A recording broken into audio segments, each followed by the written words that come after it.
Subulus Salam adalah kota yang berada di Provinsi Aceh, dikenal dengan predikat kota paling sepi di Indonesia.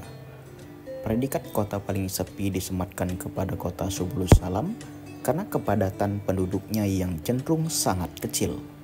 Sesuai data BPS, jumlah penduduk kota Subulus Salam hanya sekitar 92.671 jiwa.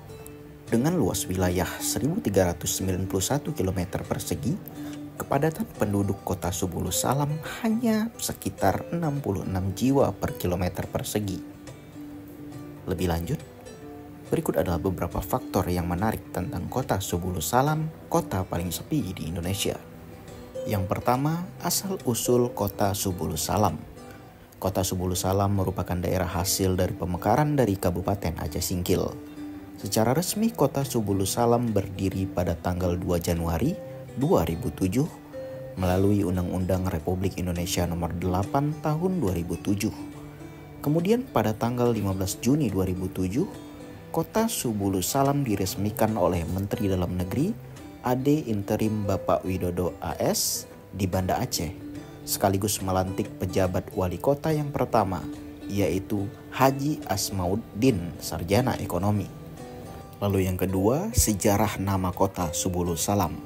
Pemberian nama kota ini dilakukan pada tanggal 14 September 1962. Nama Subulus Salam diberikan oleh ulama karismatik yang sekaligus gubernur Aceh pada waktu itu, yaitu almarhum Profesor Ali Hashimi.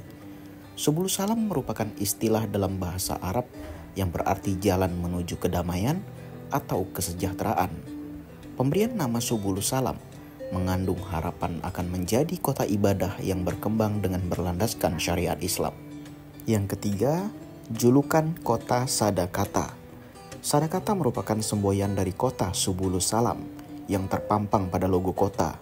Semboyan Sadakata bisa diartikan sebagai satu kata atau sepakat yang bermakna kebulatan tekad atau satu kata dalam mufakat.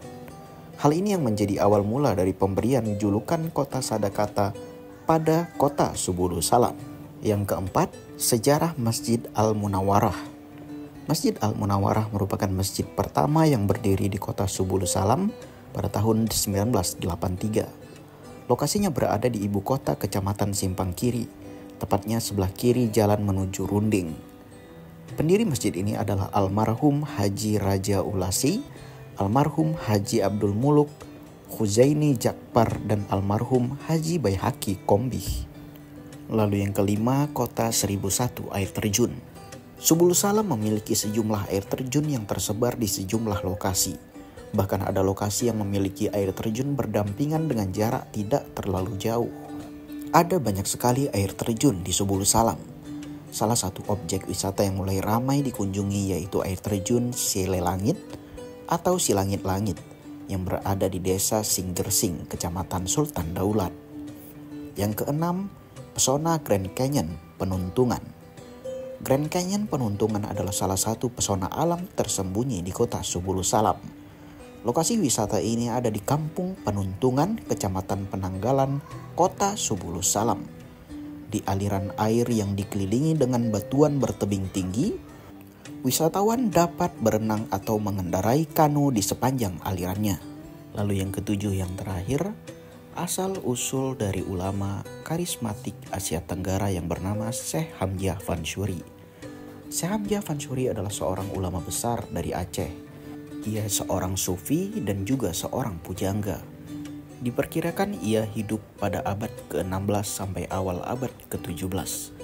Pada 2013, ia dianugerahi Bintang Budaya Paramadharma oleh Presiden ke-6 Republik Indonesia, Susilo Bambang Yudhoyono. Makam Syekh Hamzah Fansuri terletak di Desa Oboh, Kecamatan Runding, sekitar 45 km dari pusat kota Subulus Salam. Komplek pemakaman ini berada dekat dengan Sungai Oboh. Batu nisan pada makam ini berbentuk segi 6 dengan tinggi 90 cm. Pada bagian atas nisan terdapat hiasan berbentuk bulan yang berdiameter 120 cm.